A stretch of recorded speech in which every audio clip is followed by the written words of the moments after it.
जय श्री कृष्णा दोस्तों हमारी आज की कहानी बहुत ही महत्वपूर्ण है।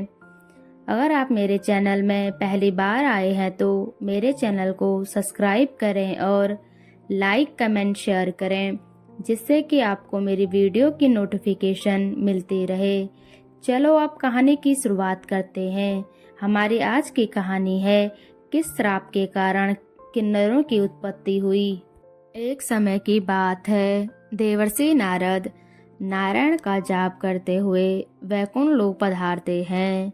नारद जी को देखकर भगवान श्री हरि विष्णु कहते हैं, हे देवर्षि पधारो, वैकुंठ में तुम्हारा स्वागत है। आज अचानक ही वैकुंठ आने का क्या प्रयोजन है?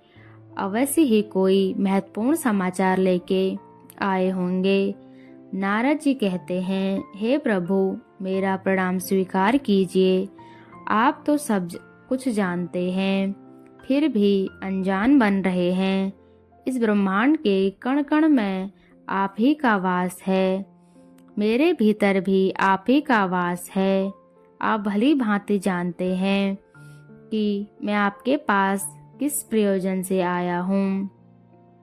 भगवान विष्णु कहते हैं, नारद मैं अवश्य जानता हूँ तुम्हारे मन में क्या चल रहा है, और आज तुम मानव जाति के कल्याण के उद्देश्य से यहाँ आए हो। इसलिए तुम्हारे मन में जो भी शंका है निसंकोच होकर पूछ लो। नारद जी कहते हैं, हे प्रभु यदि आप आज्ञा दें तो आपसे मैं एक प्रश्न पूछने के लिए आया हूँ। हे प्रभु, ब्रह्मदेव ने सृष्टि की रचना करते समय स्त्री और पुरुष का निर्माण किया था और दोनों को एक दूसरे के पूरक बनाया था। किंतु प्रभु, किन्नरों की उत्पत्ति कैसे हुई जो पूर्ण रूप से ना पुरुष हैं और ना ही स्त्री? भगवान विष्णु कहते हैं, देवर्षि आज तुमने उचित ही प्रश्न किया है।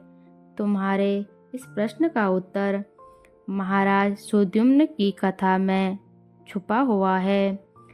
देवर्षि कहते हैं, हे प्रभु, महाराज सुद्युम्न कौन थे और उन्हें किस कारण स्त्री का शरीर प्राप्त हुआ था? कृपा आप मुझे महाराज सुद्युम्न का इतिहास विस्तार से सुनाइए। भगवान विष्णु कहते हैं, हे देवर्षि आज मैं तुम्हें महाराज सुद्युम्न की कथा सुनाता हूँ। इस कथा के माध्यम से तुम्हें तुम्हारे सभी प्रश्नों के उत्तर मिल जाएंगे, इसलिए तुम इस कथा को ध्यान से पूरा जरूर सुनना। जो भी इस कथा को पूरा सुनता है उसके पापों का नाश होता है। देवर्षि कहते हैं, हे प्रभु मैं इस कथा को पूरा अवश्य सुनूंगा, कृपया आप वह कथा मुझसे कहिए। फिर भगवान विष्णु नारद जी को महाराज सुद्युम्न की कथा सुनाने लगते हैं। हे नारद, पूर्व काल की बात है, पृथ्वी लोक पर महाराज सुद्युम्न नाम के एक राजा राज्य किया करते थे। वे बड़े ही पराक्रमी, धर्मपरायण, सत्य धर्म का पालन करने वाले सूरवीर और जितेंद्र थे। उन्होंने अपने कर्मों से कुल का गौरव बढ़ाया था।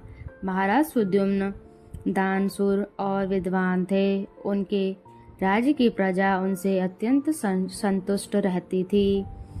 एक दिन महाराज सुद्युम्न घोड़े पर सवार होकर शिकार करने के लिए जंगल में चले गए। उनके साथ सिपाही और कुछ मंत्री भी थे। महाराज ने अपने कानों में कुंडल पहने थे।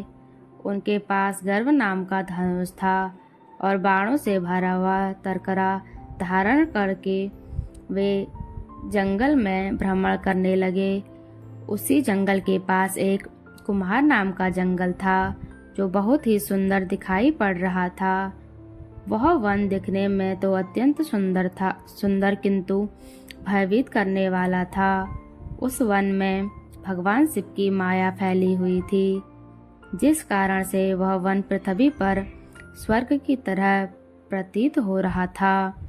अनेक जंगली पशुओं की ध्वनि दूर दूर से सुनाई पड़ रही थी, जिसे सुनकर राजा का मन सुख की अनुभूति कर रहा था। कोयल पक्षियों की मधुर ध्वनि कानों में पड़ने से महाराज सुद्युम्न अत्यंत प्रसन्न हो रहे थे। जैसे ही महाराज सुद्युम्न ने कुमार के उस जंगल में प्रवेश किया, उसी क्षण उनका शरीर स्त्री के रूप में बदल गया। महाराज का घोड़ा भी घोड़ी के रूप में बदल गया।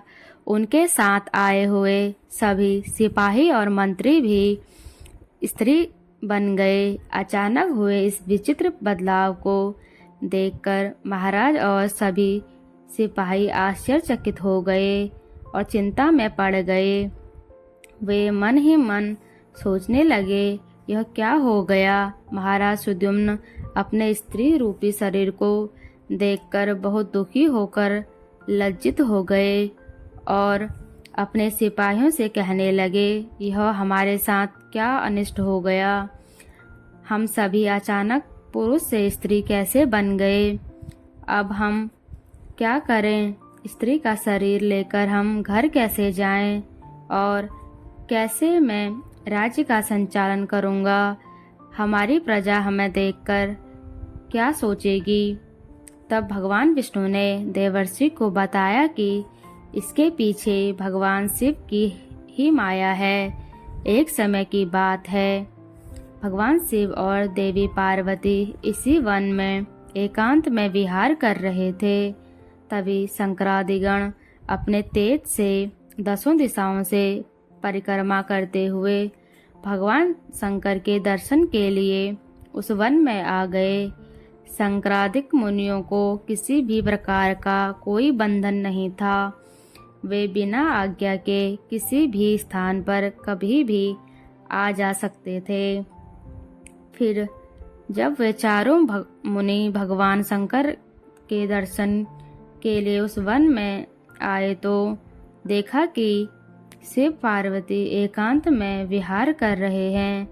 शंकरादिक मुनियों को अचानक से उस स्थान पर आता हुआ देखकर देवी पार्वती अत्यंत लज्जित हो गई। देवी पार्वती तुरंत भगवान शिव से दूर हो गई। जब उस चारों मुनियों ने देवी पार्वती और शिव जी को एकांत में विहार करते हुए देखा तो वे तुरंत ही वहां से चले गए। भगवान शिव ने पार्वती को लज्जित होकर दूर खड़ा हुआ देखा तो वे कहने लगे, तुम इस प्रकार से लज्जित होकर क्यों खड़ी हो। वे चारों तो हमारे पुत्र समान हैं, उनसे तुम्हें जाना नहीं चाहिए। देवी पार्वती कहने लगी, हे प्रभु, स्त्री को अपने पुत्र के सामने भी विहार नहीं करना चाहिए, उसे सदैव मर्यादा में रहना चाहिए। आपने तो कहा था इस स्थान पर कोई नहीं आएगा, फिर हमारे एकांत में विघ्न निर्माण करने के लिए ये चारों मुनि कहाँ से आ गए। आप तुरंत ही इसका कोई उपाय निकालें जिससे कोई भी इस वन में ना आए। तब भगवान शिव ने उस वन को श्राप दिया कि जो भी पुरुष इस वन में आएगा वह पुरुष स्त्री बन जाएगा। ये बात महाराज सुद्युम्न को पता नहीं थी। इसके बाद वे लज्जावश अपने महल नहीं गए और कुछ समय बाद महर्षि वशिष्ठ को बुलाया और उनको ये बताया। उसके बाद वशिष्ठ जी ने भगवान शिव की आराधना की और उनकी आराधना से प्रसन्न होकर शिव जी ने उनको दर्शन दिए और वरदान मांगने को कहा। तब वशिष्ठ जी ने कहा, हे प्रभु, आपके दर्शन से मेरा व्रत सफल हुआ। मेरी बस यही कामना है कि आप मेरे शिष्य सुद्युम्न को पुनः पुरुष बना दीजिए। फिर शिव जी ने कहा, हे मुनिवर, मेरी ही माया के कारण सुद्युम्न को स्त्री का शरीर प्राप्त हुआ है, इसलिए मैं ही इसे पुनः पुरुष का शरीर प्रदान करता हूँ।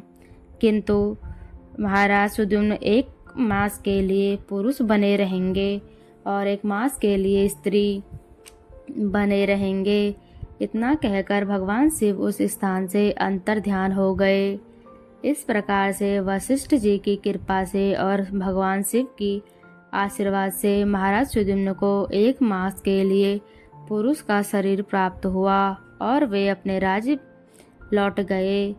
फिर भगवान विष्णु ने बताया कि महाराज सुद्युम्न के सिपाही उनके साथ वन में आए थे। वे सभी किन्नर बनकर सुमेरु पर्वत के पास जाकर निवास करने लगे। इन्हीं से किन्नरों की उत्पत्ति हुई।